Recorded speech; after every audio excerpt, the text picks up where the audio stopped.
वर्तमान समय में लोग कहते हैं कि ये पहले तो कभी नहीं सुनाई पड़ता था गो कथा।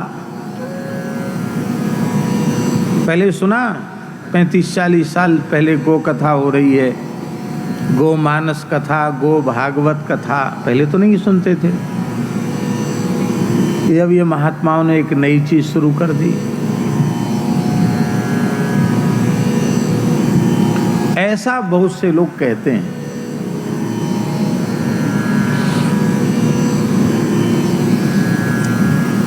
एक महानुभाव का नाम तो हम नहीं लेंगे, उन्होंने हमसे कहा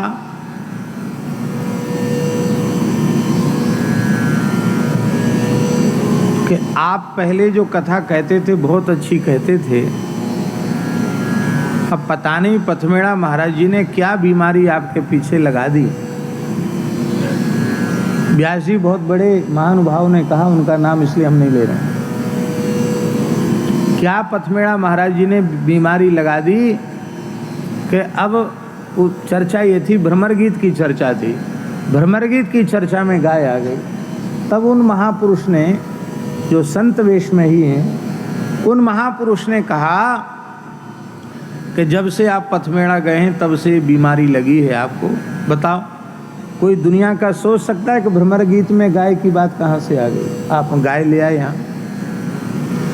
तो अब आपको क्या हो गया कि रामचरितमानस की कथा कहो तो गाय, भागवत जी की कथा कहो तो गाय, भक्तमाल की कथा कहो तो गाय, विनय पत्रिका कहो तो गाय, हर समय आपके प्रवचन में गाय है। अपने से बड़ों को उत्तर भी उनके बड़प्पन को सुरक्षित रखते हुए ही देना चाहिए। हमने बड़ी विनम्रता से जो बात कहनी थी वो हमने कही। हमने केवल इतना ही कहा कि भगवान, हमको लगता है कि अब हमारा प्रवचन सफल हुआ, क्योंकि हमारे हृदय में गाय आई और हमारे विचारों में गाय आई, और ये अपने प्रयास से संभव नहीं हुआ।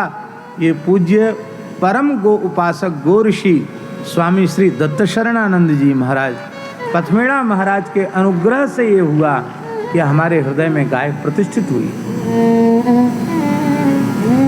सबसे पहले गो महिमा कहने का अवसर पथमेड़ा में पूज्य श्री पथमेड़ा महाराज जी ने ही प्रदान किया। कौन सी सन थी विठल जी? 2003 में।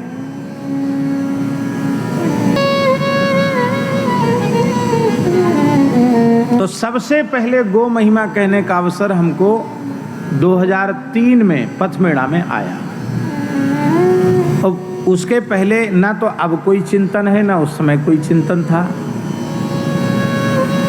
लेकिन उस महान गो तीर्थ में बैठते ही जैसे मानो यह देह केवल माध्यम हो और वाणी गो माता की ही प्रकट हो रही हो, ऐसा लगा।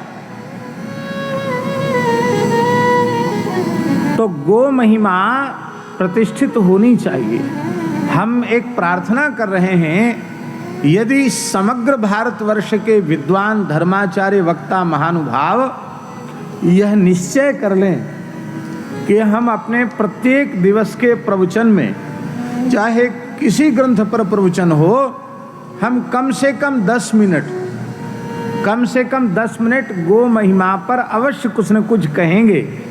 ऐसा निश्चय यदि भारतवर्ष के सभी बड़े वक्ता कर लें तो हमें ऐसा विश्वास है कि गो भक्ति का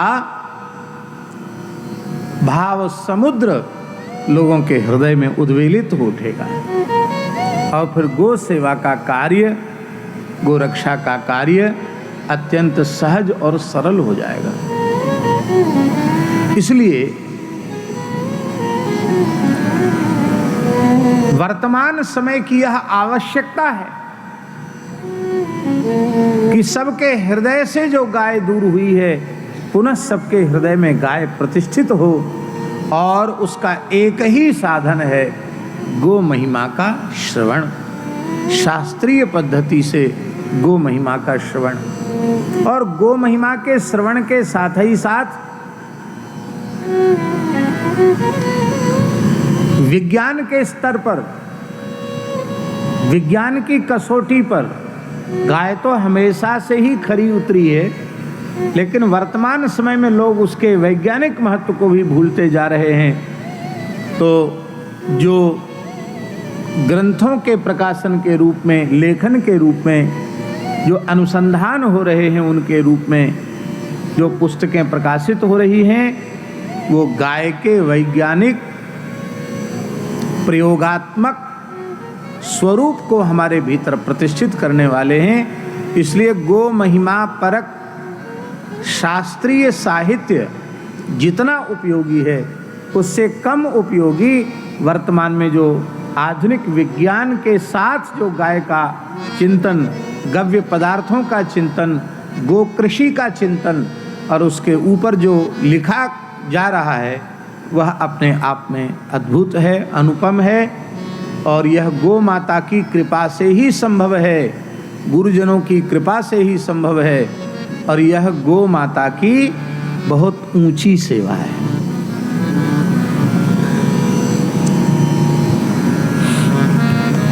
पहले गो कथा इसलिए नहीं होती थी, ये जो बातें हम गाय की महिमा की कहते हैं, वे अलल टप्पू तरीके से ऐसा नहीं कि कहीं से कहीं जोड़ के घटा के, कहीं कीट कहीं का रोड़ा, भानुमती से कुनबा जोड़ा, वो बात नहीं है। शास्त्रों में जितनी कही गई है महिमा, उसका एक अंश भी हम नहीं बोल पा रहे हैं। आप सोचो, एक अच्छे परमार्जित विद्वान के द्वारा पूज्य पथमेड़ा महाराज जी की आज्ञा से, प्रेरणा से पंडित श्री गंगाधर जी पाठक को महाराज जी ने आज्ञा दी थी और उन्होंने विविध पुराणों से, विविध संहिताओं से गो महिमा के श्लोकों का संकलन किया।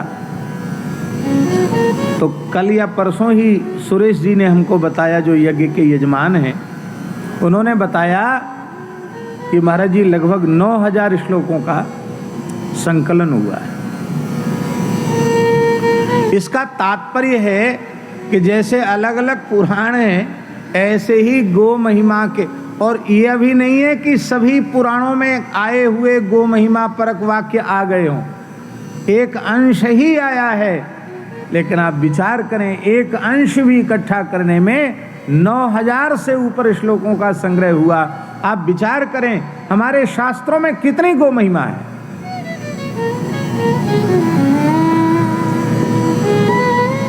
प्रवचन के क्रम में, आर्ष ग्रंथों के प्रवचन और स्वाध्याय के क्रम में वे वचन आते थे और वो परंपरागत तरीके से जो पुराण वाचन करते हैं उनके द्वारा कहे भी जाते थे।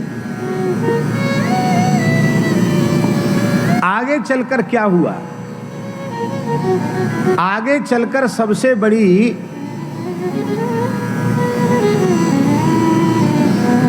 विकट परिस्थिति ये आई, बहुत ध्यान से सुने। वो विकट परिस्थिति आई कि आर्ष ग्रंथों को कहने की जो प्राचीन परंपरा थी, वो परंपरा नष्ट हो गई। अब उस परंपरा से आप कहेंगे तो गो महिमा तो आ जाएगी, उसको आप छोड़ के थोड़ी आगे बढ़ेंगे। लेकिन अब जो पुराणों के प्रवचन का, कथाओं का स्वरूप हो गया, वह ऐसा हो गया कि कई बार तो बड़े से बड़े वक्ताओं की भी कथा में बैठकर 3-4 दिन तक आप पता ही नहीं लगा पाएंगे कि किस ग्रंथ की कथा हो रही है। भागवत की हो रही है कि महाभारत की हो रही है कि रामचरितमानस की हो रही, ये पता लगाना मुश्किल हो जाएगा। तो जहां प्राचीन पुराण वाचन की परंपरा ही विलुप्त हो रही हो, शिथिल हो रही हो, कि गो महिमा परक वाक्य उनके प्रवचन में आवेंगे। इसलिए वर्तमान समय की आवश्यकता है कि उन गो महिमा परक वाक्यों को संग्रहित करके उनको उनकी हम चर्चा करें और उस चर्चा के माध्यम से हम सबके हृदय में गाय की प्रतिष्ठा हो, इसकी आवश्यकता है।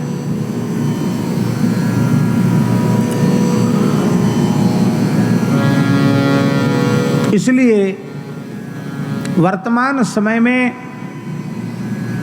गो महिमा प्रधान रूप से गाई जाती है, वे कथाएं तो होनी ही चाहिए।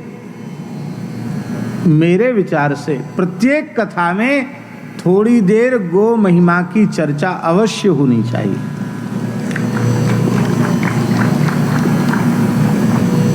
या अंत में हो या आरंभ में हो या कहीं मध्य में हो जाए, प्रसंग के अनुरूप।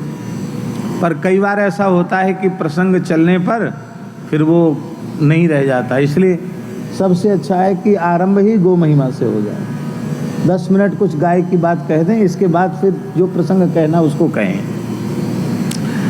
फिर जब आरंभ गो महिमा से हो जाएगा तो बीच में जहाँ कहीं गाय की बात आएगी वो अपने आप फिर मुखरित होगी।